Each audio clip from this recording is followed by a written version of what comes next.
Ministries.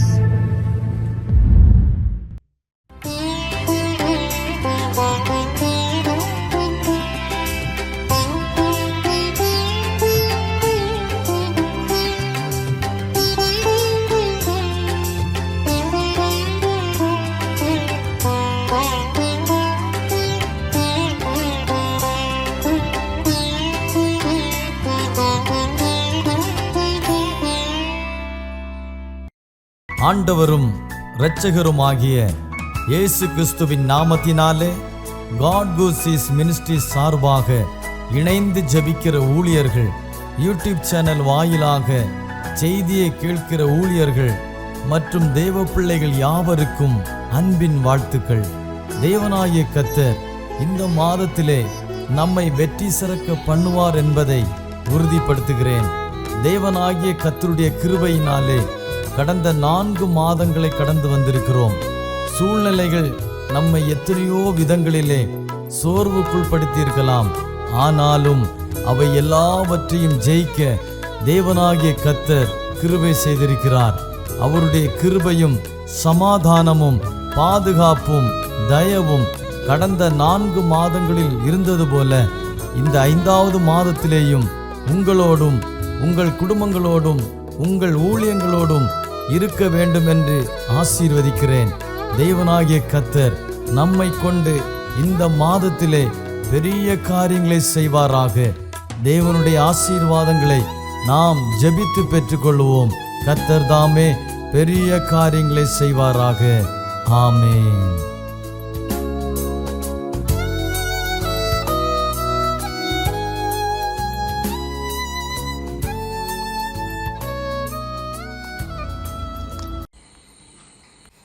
ஆண்டவரும் அருமை இரட்சகருமாகிய இயேசு கிறிஸ்துவின் நாமத்தில் இந்த காட் கூசிஸ் மினிஸ்ட்ரி மூலமாய் இந்த காலை பொழுது உங்களை சந்திப்பதிலே மிக்க மகிழ்ச்சி அடைகிறேன்.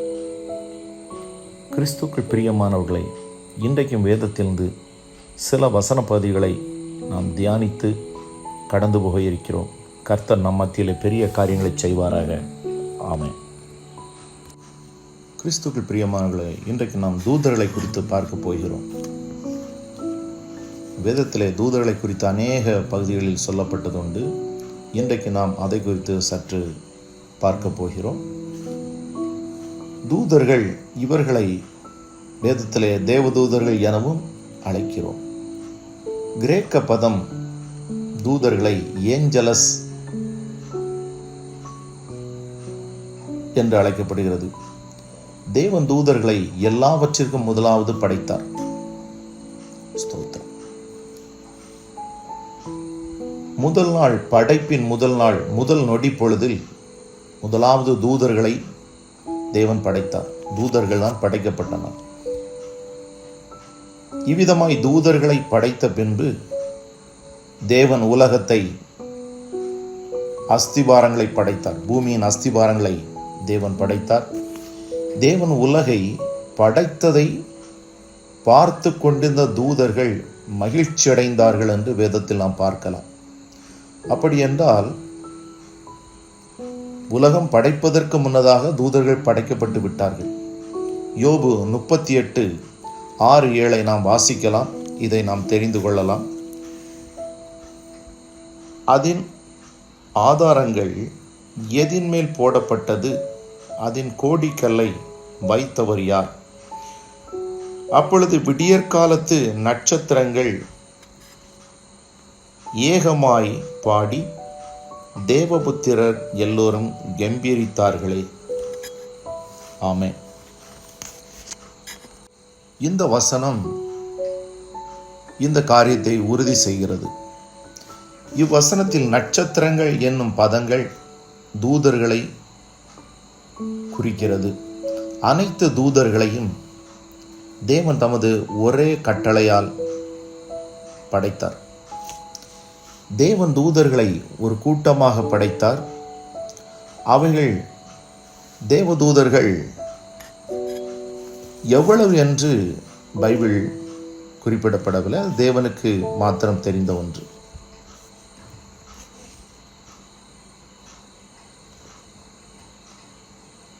தூதர்கள்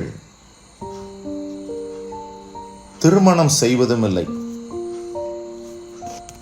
மனிதர்களை மாதிரி தூதர்களுக்கு திருமணம் எல்லாம் கிடையாது. தூதர்கள் தேவபுத்திரர் என அழைக்கப்படுகின்றனர். தேவன் தூதர்களை நேரடியாக படைத்தார் என்பதை குறிக்கும் பதமாகும். தூதர்களை அவர் நேரடியாக படைத்தார் என்பதை குறிக்கும் பதமாகும். தூதர்கள் என்பன அவைகள் படைக்கப்பட்ட ஆவிகளாகும். அவைகள் பாலினம் இல்லாதவைகள் எனினும் ஸ்தோத்திரம். பைபிள் கிரேக்க பதம் தூதர்களை ஏஞ்சலஸ் என்னும் ஆண்பால் வகையில் குறிக்கிறது. தூதர்கள் அதிக பலமுள்ளவர்கள். ஆகவே பைபிள் தூதர்களை ஆண்பால் வகையில் குறிக்கிறது. பைபிள் தூதர்களை பெண்பால் வகையில் ஒருபோதும் குறிப்பிடப்படவில்லை. ஆகவே தூதர்களை நாம் ஆண்பால் வகையில் குறிப்பிடுவது சிறந்தது. தூதர்கள் ஆவிகளாகும். எனவே அவைகள் மாம்ச சரீரம் இல்லாதவை ஆயினும் அவைகளுக்கு ஒரு விதமான ஆவிக்குரிய உடல், ஆவி சரீரம் உண்டு. அந்த ஆவிக்குரிய உடல் மூலம் ஒவ்வொரு தூதரையும் அடையாளம் காண முடியும். அவைகள் மனிதர் முன் தோன்றும் போது மனித ரூபத்தில் தோன்றின. ஆதியாகமம் 19:1-2 வரை நாம் வாசித்தால் தெரிந்து கொள்ளலாம். தூதர்கள் புசித்தார்கள். தூதர்கள் படைக்கப்பட்ட ஆவிகளானபடியால் ஒரு வரையறைக்குள் தான் இயங்க முடியும். ஒரு தூதன் ஒரு குறிப்பிட்ட நேரத்தில் ஒரு குறிப்பிட்ட இடத்தில் மட்டுமே இயங்க முடியும். ஒரே நேரத்தில் பல இடங்களில் தூதனால் இயங்க முடியாது.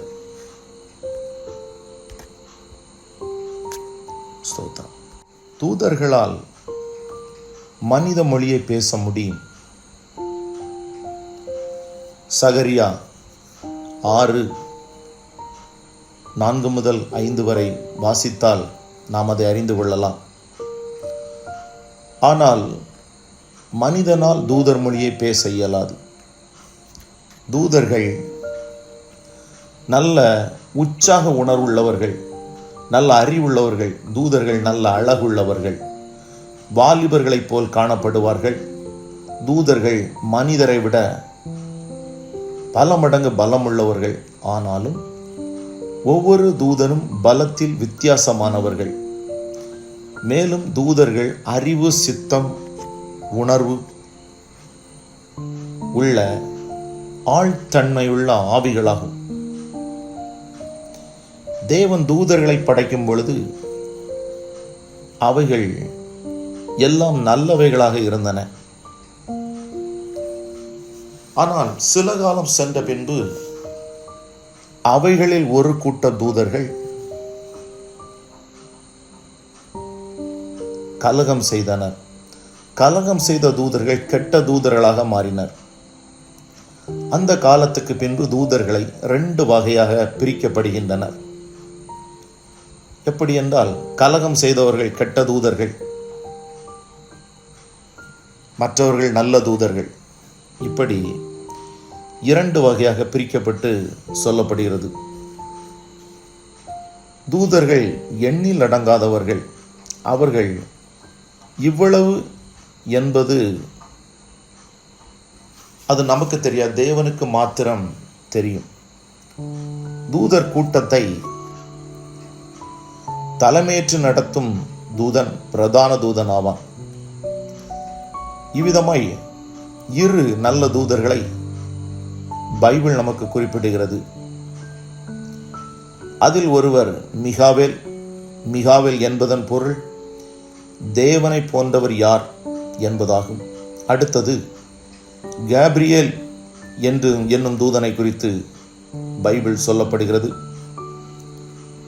கேப்ரியேல் என்றால் தேவனுடைய பலவான் என பொருள்படும்.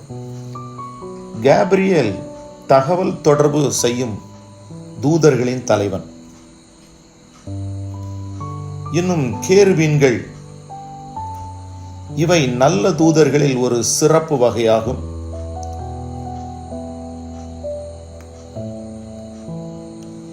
இவை யெகோவாவின் சிங்காசனத்துடன் தொடர்புடையவர்களாகும். எசேக்கியேல் கண்ட 4 ஜீவன்கள் இந்த கேருபீன்கள் என கருதப்படுகின்றது. சேராபீன்கள் என்னும் எபிரேய சொல் பிரகாசிப்பவை அல்லது எரிந்து கொண்டிருப்பவை என பொருள்படும். தேவன் மகா பரிசுத்தம் உள்ளவர். எனவே சேராபீன்கள் அவரை எப்போதும் துதித்துக் கொண்டே இருக்கும். பரலோக சேனை, இந்த தூத சேனைகள் பலவித ஆளுகை அமைப்புகள் உள்ளவைகள். பாவம் செய்யாத நல்ல தூதர்களை தெரிந்தெடுக்கப்பட்ட தூதர்கள் என பைபிள் கூறுகிறது. இந்த தூதர்கள் உள்ளூர் சபையில் ஆராதனையை கண்காணிக்கும் பொறுப்பை பெற்றுள்ளதாக கருதப்படுகிறது. அதேபோல் பிரதான தூதர்கள், கேருபீன்கள், சேராபீன்கள் பல்வேறு பொறுப்புகளும் பதவிகளும் உள்ளவைகள். அவைகள் தேவனால் தேவனுக்காக படைக்கப்பட்டவை. ஆகவே அவைகள் முழுவதும் கிறிஸ்துவுக்கு கீழ்ப்படியும். தேவனுடைய சிங்காசனத்தை சுற்றி எப்போதும் ஒரு கூட்டம் தூதர்கள் நிற்பார்கள். அந்த தூதர்கள் ஒவ்வொருவரும் ஒவ்வொரு பணியை செய்வார்கள். சில தூதர்கள் மனிதரை கண்காணிக்கும் பணியை செய்வார்கள். ஆனால் கேருப், சேராப் இவைகள் தேவ பணியை செய்வார்கள். சில தூதர்கள் மனிதரை கண்காணிக்கும் பணியை செய்வார்கள். ஆனால் இந்த கேருப், சேராப் தேவ பணியுடன் தொடர்புடையவைகள். மனிதர்க்கு ஆபத்தான காலங்களிலும் அதேபோல் தேவனுடைய வழிநடத்துதல் மனிதருக்கு தேவைப்பட்ட காலங்களிலும் தூதர்கள் அதிகமாய் செயல்படுகிறார்கள். இவ்விதமாய் பல முக்கிய பணிகளை தூதர்கள் செய்கிறார்கள். இன்றைக்கு நமக்கு சமயம் குறைவாக உள்ளதால் தூதர்களை குறித்து மிக சுருக்கமாகவே நாம் இன்றைக்கு பார்த்தோம். இது அநேகருக்கு பிரயோஜனமாக இருக்கும் என்று நான் உணர்கிறேன். தூதர்களை குறித்ததான இந்த தகவல்களை இந்த மினிஸ்ட்ரியில் பகிர்ந்து கொள்ள இன்றைக்கு தேவன் எனக்கு தந்த அந்த வாய்ப்புக்காய் என் தேவனுக்கு நான் நன்றி கூறுகிறேன். இந்த வார்த்தையும் கர்த்தர் ஆசீர்வதிப்பீராக. அநேகருக்கு பிரயோஜனமாய் இதை விளம்புவதற்கு தேவன் எனக்கு தந்த கிருபைக்காய் ஸ்தோத்திரம்.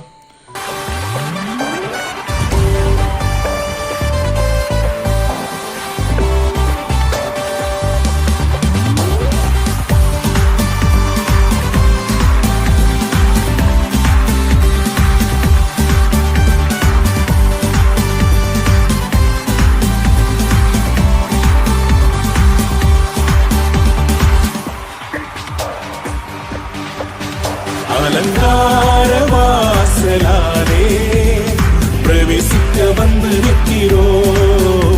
தெய்வ வீட்டின் நன்மையாலே நிரம்பிட வந்து நிற்கிறோம். அலங்கார வாசலாலே பிரவேசிக்க வந்து நிற்கிறோம். தெய்வ வீட்டின் நன்மையாலே நிரம்பிட வந்து நிற்கிறோம். ஆராதிக்க வந்தோம், அன்பு கூட வந்தோம், யெகோவா தேவனையே துதித்திட வந்தோம், தொழுதிட வந்தோம், தூயவர் இயேசுவையே. Come on everybody, கைகளை தட்டி ஆராதிக்க வந்தோம், அன்பு கூட வந்தோம், யெகோவா தேவனையே. Yes, amen. துதித்திட வந்தோம், தொழுதிட வந்தோம், தூயவர் இயேசுவையே. கைகளை தட்டி சேர்ந்து பாட போகிறோம், ஆண்டவரை ஆராதிக்க போகிறோம். Everybody put your hands together for Jesus. பாடுங்கள் என்று சொன்னபோது நான் மகிழ்ச்சியாக இருந்தேன் என்று பக்தன் சொல்லுகிறார். நாமும் ஆண்டவரை மகிழ்ச்சியோடு ஆராதிக்கலாம். வாருங்கள். Yes. Amen. ஆலயம் செல்லுவதே அது மகிழ்ச்சியை தந்திடுதே. ஆலயம் செல்லுவதே அது மகிழ்ச்சியை தந்திடுதே. என் சபையுடனே உம்மை துதித்திடவே கிருபையும் கிடைத்திட்டதே. என் சபையுடனே உம்மை துதித்திடவே கிருபையும் கிடைத்திட்டதே. Come on everybody. ஆராதிக்க வந்தோம், அன்பு கூற வந்தோம், யெகோவா தேவனையே. துதித்திட வந்தோம், தொழுதிட வந்தோம், தூயவர் இயேசுவையே. கைகளை தட்டி சேர்த்து சொல்லுவோம். ஆராதிக்க வந்தோம், அன்பு கூற வந்தோம், யெகோவா தேவனையே. துதித்திட வந்தோம், தொழுதிட வந்தோம், தூயவர் இயேசுவையே. Glorify your master. ரோமர் 12:1 சொல்கிறது, உங்களுடைய சரீரங்களை ஜீவ பலியாக பலிபீடத்தின் மேல் செலுத்துவதே புத்தியுள்ள ஆராதனை. ஆம், புத்தியுள்ள ஆராதனையை செய்ய நாம் ஆயத்தப்படுவோமா?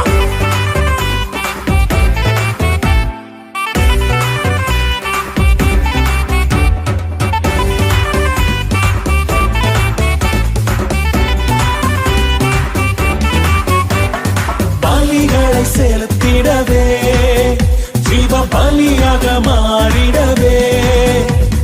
பலிகளை செலுத்திடவே, ஜீவ பலியாக மாறிடவே. மறுரூபத்தின் இதயத்தை தந்தீரே, ஸ்தோத்திரம் ஸ்தோத்திரமே. மறுரூபத்தின் இதயத்தை தந்தீரே, ஸ்தோத்திரம் ஸ்தோத்திரமே.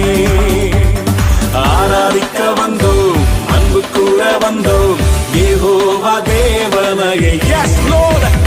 துதித்திட வந்தோம், தொழுதிட வந்தோம், தூயவர் இயேசுவையே. கைகளை தட்டி ஆராதிக்க வந்தோம், அன்பு கூற வந்தோம், யெகோவா தேவனையே. துதித்திட வந்தோம், தொழுதிட வந்தோம், தூயவர் இயேசுவையே. நன்மை செய்தவருக்கு நன்றி செலுத்த வந்திருக்கிறோம். எங்கள் காணிக்கைகளை கொடுப்பதற்காக அல்ல, விதைப்பதற்காக வந்திருக்கிறோம். ஆமென், ஆமென், ஆமென்.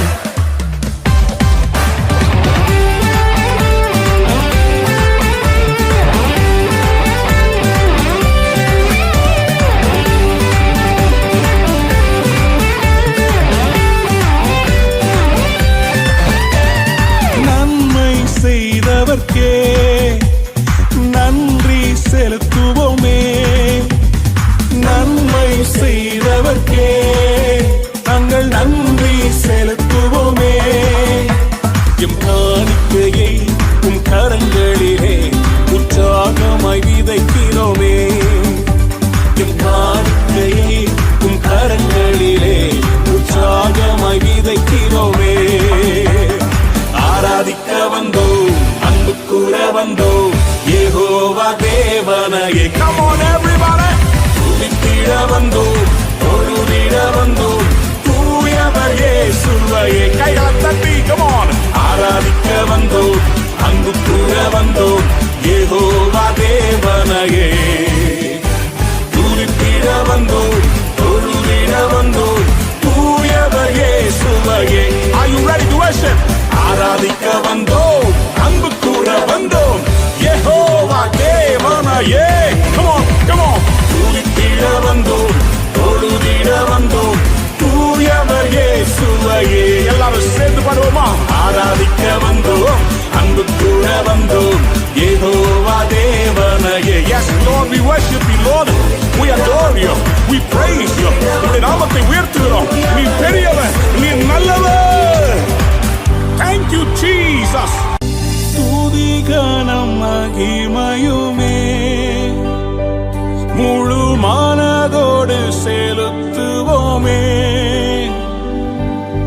துதி கனம் மகிமையுமே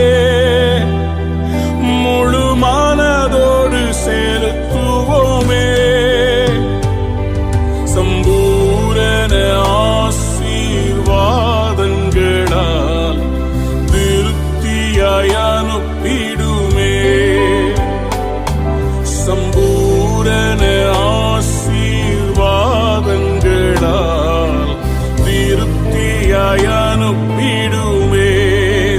பாடலாமா? ஆராதிக்க வந்தோ, அன்பு கூற வந்தோ, யெகோவா தேவனையே. துதித்திட வந்தோ, தொழுதிட வந்தோ, தூயவர் இயேசுவையே. Come on everybody, கைகளை உயர்த்தி சேர்ந்து ஆரா